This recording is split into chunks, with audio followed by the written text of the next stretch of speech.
Elle me dit oui, mais c'est important d'avoir un emploi stable, c'est important de... Voilà, dans ce pays, il faut que tu aies un CDI, il faut que tu aies un diplôme, etc. Et donc, je vais quand même passer mes concours et je m'auto-sabote en fait.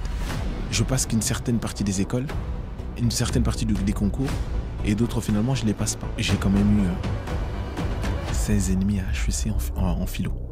J'étais un gars qui réfléchissait. Bonjour et bienvenue sur votre Potentiel podcast. C'est le podcast qui aide des jeunes talentueux, visionnaires à découvrir, développer et déployer leur potentiel.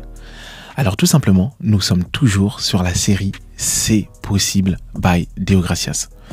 Lors de notre dernier épisode, je vous ai raconté mon parcours, mon adolescence, mon enfance, mon adolescence et un petit peu ma vie financière en fait quand j'étais au collège, au lycée, jusqu'en 2014. En juillet 2014, pendant l'été 2014 du moins, je me rappelle plus exactement de la date. Faut savoir que quand je rentrais chez moi le soir, j'avais toujours pour habitude d'aller sur mon ordinateur, d'aller sur mon téléphone, de regarder, de me divertir en fait. En fait, je me divertissais déjà à l'école. Parce que la preuve, j'étais toujours renvoyé parce que je rigolais toujours avec mes potes, j'étais toujours renvoyé. En plus, j'étais toujours le seul viré. Et donc du coup, ce qui se passe, c'est qu'en juillet 2014, du moins pendant l'été 2014, en fait, c'est le pont entre la première et le lycée, et la première et la terminale pour moi. Pendant cet été 2014, avant même les vacances scolaires, je rentre chez moi un soir comme ça, et sur YouTube, je tombe sur une vidéo de développement personnel. La vidéo, elle s'appelle « Comment booster la confiance en soi ». Quand je tombe sur cette vidéo, au départ, j'ai même pas envie de cliquer sur la vidéo en fait. C'est-à-dire que je suis là, moi je regardais des vidéos d'animaux en train de se battre, de courses de voitures. Bref, j'étais toujours en train de me distraire, en train de regarder des bêtises sur internet, sur YouTube. Et ce qui s'est passé, c'est que ce jour-là, je vois cette vidéo et je clique dessus. Comment booster la confiance en soi. Et quand je clique sur cette vidéo, je regarde, je suis abasourdi. Je me dis, mais attends, mais qu'est-ce que je viens de lire là? Qu'est-ce que je viens d'écouter? Je regarde la vidéo une fois, deux fois. C'est comme si on venait de me piquer. Et je me dis, mais attends, tu peux me redonner une petite dose là vite fait? Et là, j'écoute la vidéo. Et je me rappelle très bien, c'était comment booster la confiance en soi. Et je voulais pas cliquer sur cette vidéo parce que pour moi, j'estimais que j'avais suffisamment confiance en moi. La preuve, j'avais des potes, j'avais des copines que je fréquentais, et j'avais des potes. Donc pour moi, la confiance en soi, c'était le fait d'avoir, par exemple, être à l'aise avec les filles, être à l'aise dans mon groupe de potes, etc. Et quand je regarde la vidéo sur la confiance en soi, je me dis, mais punaise, mais j'ai pas confiance en moi en fait. Parce qu'en fait, il explique dans cette vidéo que la confiance en soi, c'est également le fait de pouvoir s'affirmer. Le fait d'être vraiment soi-même. Et moi, à cette époque-là, j'avais pas le sentiment que j'étais moi-même. J'étais avec des potes avec qui on allait emprunter dans les magasins gratuitement.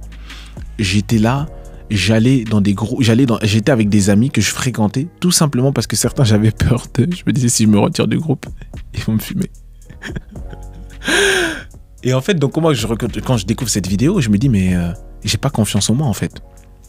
Et ce qui se passe, c'est qu'en 2014, quand je découvre le développement personnel, il y a une passion qui est née à tel point que pendant toutes mes vacances d'été, avant d'arriver en classe de terminale, déjà je méditais sur moi-même, j'avais pas eu mon bac de français.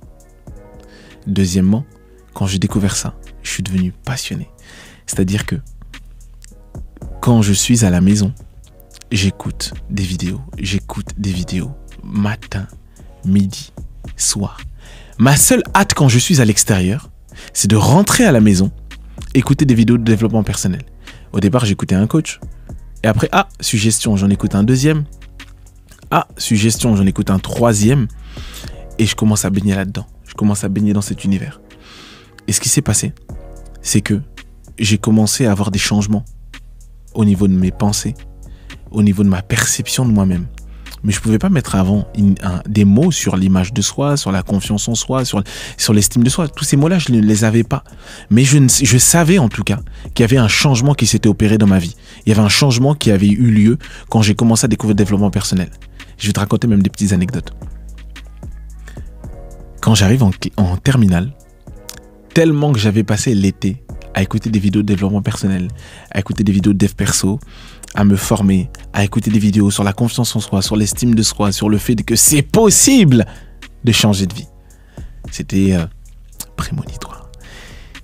Et finalement, quand j'arrive en terminale, comme je t'ai raconté dans le dernier épisode, moi de base, j'avais même pas eu mon bac de français en fait. J'avais la pression parce que j'avais pas dit à mes parents que j'avais pas eu le bac de français.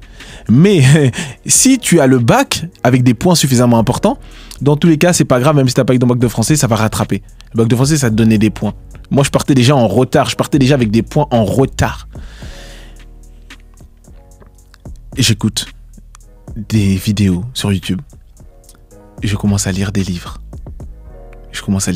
Alors que moi, Deo Gracias, quand il y avait des tests, même mon bac de français, je ne l'ai même pas eu. Donc ça veut dire que moi, quand on me demandait de lire des livres, je ne les lisais pas. Je n'avais pas que ça à faire, de lire les livres. Bah forcément, tu arrives quand tu as tes oraux, tu vas pas inventer les livres, puisque tu les as pas lus. Tu vas pas tout ingurgiter en quelques heures. Et ce qui se passe, c'est que dès mon année de terminale, la première année de terminale, le premier trimestre de terminale, là, je suis toujours au lycée. Et là, je suis en classe de STMG, en terminale. J'avais choisi une option ressources humaines et communication.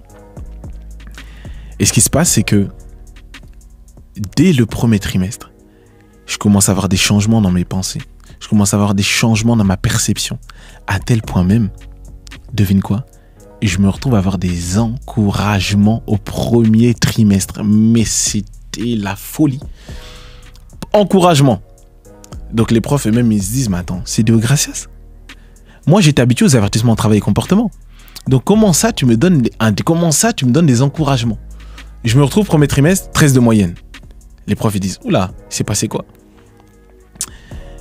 Et comme finalement, j'étais toujours dans ce processus-là de changer de perception de moi-même, je dis, mais c'est possible pour moi aussi. C'est possible pour moi aussi de réussir.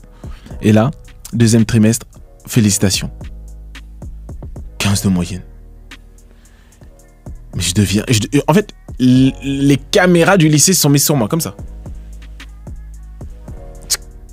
Les caméras du lycée se sont mises sur moi. Ça veut dire qu'à tel point même que les profs me disent, ma prof d'histoire me dit, j'ai entendu, et c'était même plus ma prof, c'était plus ma prof que celle que j'avais au lycée, en seconde. Elle me dit, est-ce que Déo, tu peux venir raconter ton histoire aux étudiants, aux élèves de 6e? Et ça veut dire qu'à cette époque-là, je deviens l'élève modèle, je vais en cours, je révise, je fais mes vidéos de développement personnel, et en plus, je commence à avoir de nouvelles habitudes. À tel point même que c'était tellement visible que les profs m'ont dit, viens raconter ton témoignage aux élèves de 6e. Donc je me retrouve là à raconter mon histoire. Oui, j'ai découvert ça, je commence à raconter tout simplement mon parcours. Et je suis même devenu délégué de classe. Je suis devenu délégué de classe en terminale. Et dernier trimestre, félicitations.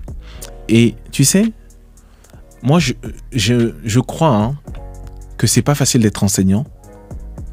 Mais vraiment, je suis très reconnaissant pour tous ces enseignants qui croient au potentiel de leurs élèves. Tu sais, c'est pas évident quand tu vois... moi, même si j'avais été enseignant, c'est pas évident quand tu vois un élève qui par exemple, tu discernes qu'il a du potentiel, mais qu'à cause de ses habitudes, à cause de son comportement, à cause de ses fréquentations, finalement, tu as l'impression qu'il est en train de tuer son potentiel. Et moi, vraiment, je dis merci à tous ces enseignants, à tous ces professionnels de l'éducation qui ne lâchent pas, en fait. Qui croient que malgré les comportements, malgré les mauvaises notes, c'est possible que cet élève change. Merci à tous ces enseignants qui ne voient pas simplement un élève sur le prisme de ses notes, mais qui le voient sur le prisme du potentiel qui peut sortir de cette personne. Et c'est ça qui s'est passé pour moi. En terminale, quand j'ai commencé à avoir d'excellentes notes, j'avais 2 professionnels, notamment le CPE, qui me faisaient confiance, qui m'a toujours soutenu. C'est-à-dire que même quand j'étais viré de cours, Bon, en terminale, j'étais plus vraiment viré de cours, attention.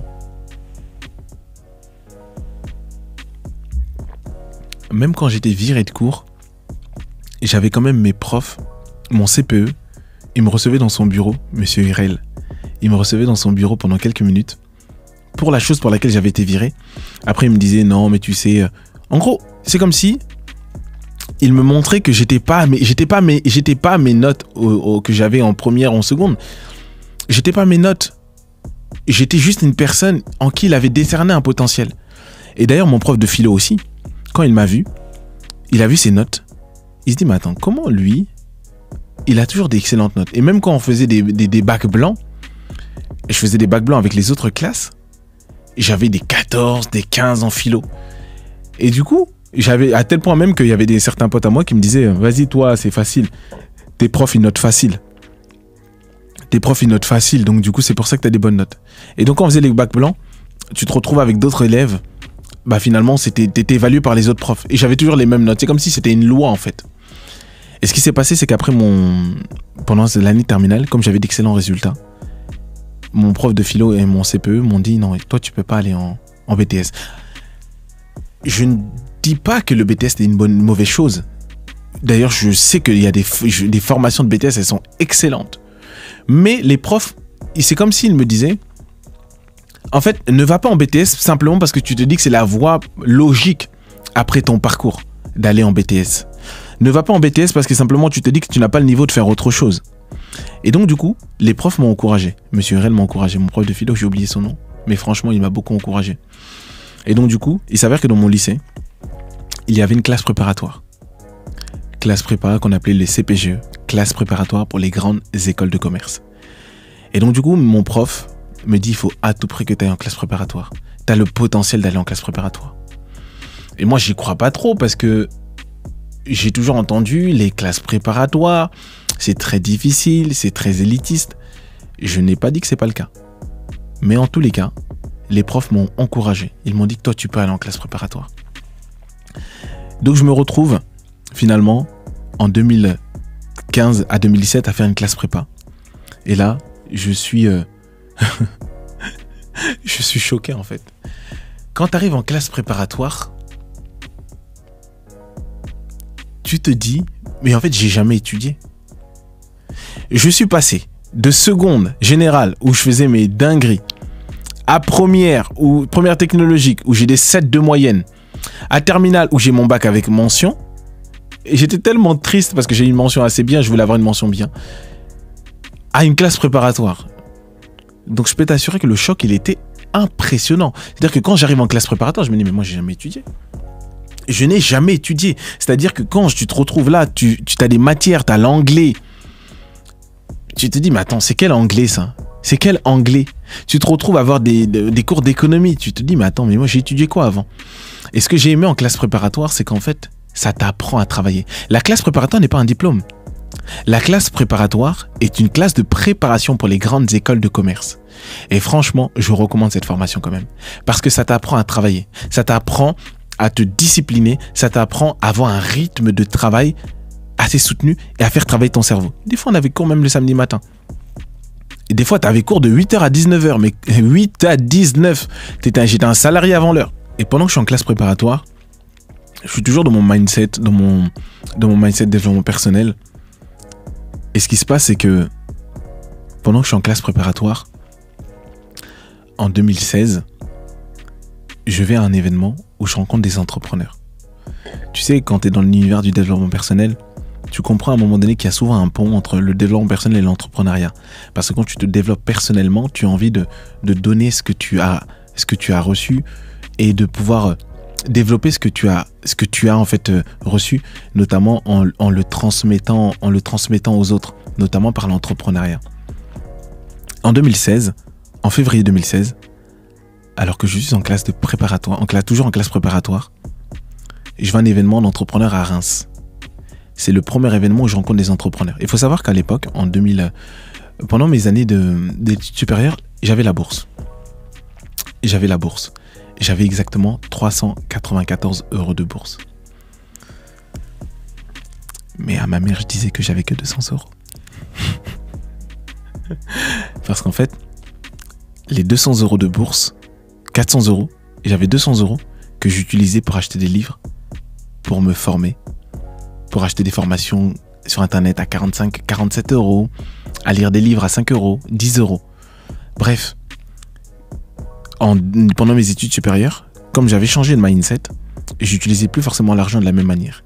Et là, quand j'ai commencé à comprendre que c'est grâce à cet argent que je vais pouvoir acheter des livres, grâce à cet argent que je vais pouvoir faire des formations, j'ai arrêté de dépenser en pagaille. C'est-à-dire que j'ai arrêté d'acheter que des vêtements pour acheter des vêtements, même si c'était quand même quelque chose que je faisais.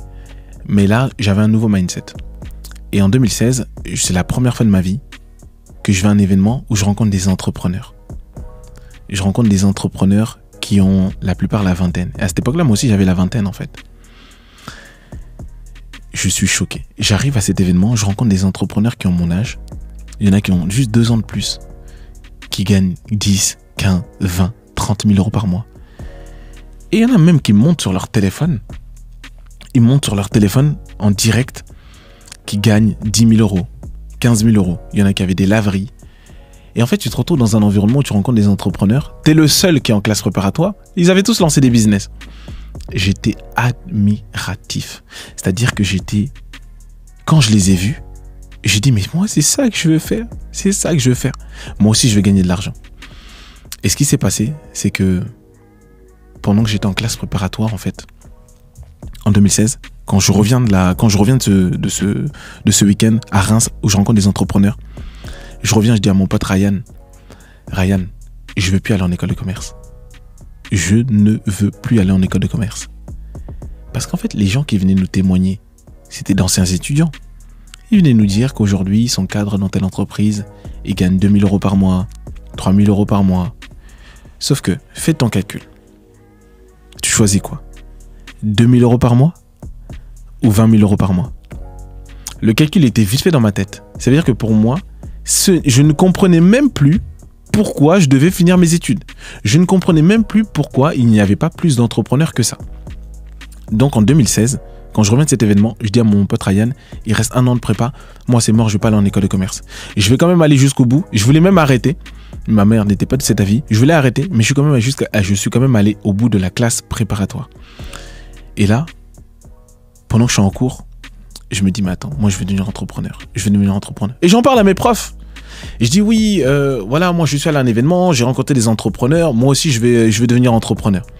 Et les profs me prennent pour un ouf. Ils me disent, mais c'est pas comme ça en fait la vie, c'est pas comme ça. Sauf que moi, je raconte ça aussi à la maison. Tu vois, quand tu découvres quelque chose, tu te dis, mais purée, mais vous avez pas vu que les gens gagnent 20 000 €, vous avez pas vu? Vous gagnez 2 000 €. Manque de sagesse complet. Et là, je me dis, je vais finir la prépa, mais je ne veux plus aller en école de commerce. Et donc, du coup, arrive maintenant le concours pour les écoles de commerce. Je vais passer quand même mes concours. Mais la vérité, c'est que quand j'ai commencé la prépa, chose que je n'aurais jamais imaginé, je visais HEC, ESSEC, le SCP, bref, les grandes écoles de commerce, que je n'ai pas faites. Mais quand j'arrive à la fin de l'année de prépa en 2017, je me dis, mais attends, moi je vais arrêter mes études. Donc je parle à ma mère, je lui dis, maman, moi je vais arrêter mes études. J'ai découvert, j'ai découvert que les gens gagnent 20 000 € et que voilà, moi je vais gagner 2 000 €. Elle me dit, Déo, gracias. Déo, tu sais, t'es un garçon intelligent. C'est pas comme ça la vie. C'est pas comme ça que ça fonctionne. Et moi je dis, mais maman, maman, je comprends pas en fait. Je comprends pas. Regarde, ils gagnent ça. Elle me dit, oui, mais c'est important d'avoir un emploi stable, c'est important dans ce pays, il faut que tu aies un CDI, il faut que tu aies un diplôme, etc. Et donc je vais quand même passer mes concours. Et je m'auto-sabote en fait. Je passe qu'une certaine partie des écoles, une certaine partie des concours, et d'autres finalement je les passe pas. J'ai quand même eu 16,5 à HEC en philo. J'étais un gars qui réfléchissait, mais par contre en mathématiques j'ai eu 0,5, 0,5. C'est-à-dire que, quel paradoxe, j'ai 16,5 en mathématiques. Et finalement 0,5 en maths. C'est-à-dire que vraiment mon niveau de maths, aujourd'hui je suis banquier. Oh. Donc n'oublie jamais, c'est possible. Et finalement, en 2017, fin de l'année scolaire de la prépa, je passe mes concours et je me rends compte que finalement, les écoles que je ne voulais pas, je voulais pas en gros aller dans une école qui était supérieure à la 7e école de commerce en France. Donc pour moi, il y a certaines écoles que j'ai même pas passées. Je réduis mes chances principalement aux écoles qu'on appelait les écoles parisiennes, qui sont de la confédération des grandes écoles, même s'il y en a une vingtaine. Et ce qui s'est passé, c'est qu'à cette époque-là, je dis à ma mère, maman, moi, je vais arrêter mes études. Elle me dit non, tu vas pas arrêter tes études, tu vas continuer tes études. Et je dis à mon pote Ryan, moi, je vais pas aller en école de commerce. Et tu sais, quand tu as envie d'entreprendre, parce que tu as été allumé en fait, mais que tu n'as pas forcément tous les autres paramètres, tu crois que les gens ne te comprennent pas en fait. Et du coup, en 2017, je me dis, bah tiens, pas de souci, je vais arrêter mes études. Je vais arrêter mes études et je vais me mettre dans un domaine où je vais me lancer dans l'entrepreneuriat pour gagner de l'argent. Et je vais mettre de l'entrepreneuriat pour gagner de l'argent. Parce que moi aussi, je vais gagner 20 000 euros. C'est pas que les autres qui doivent gagner 20 000 euros. Et là, à ce moment-là, je dis, je vais arrêter mes études. Mais finalement, les choses ne sont pas exactement passées comme ça. Je te raconte la suite au prochain épisode. Merci pour ton écoute. N'hésite pas à liker, à t'abonner ou encore à commenter si ça te parle. On se retrouve au prochain épisode. Ciao.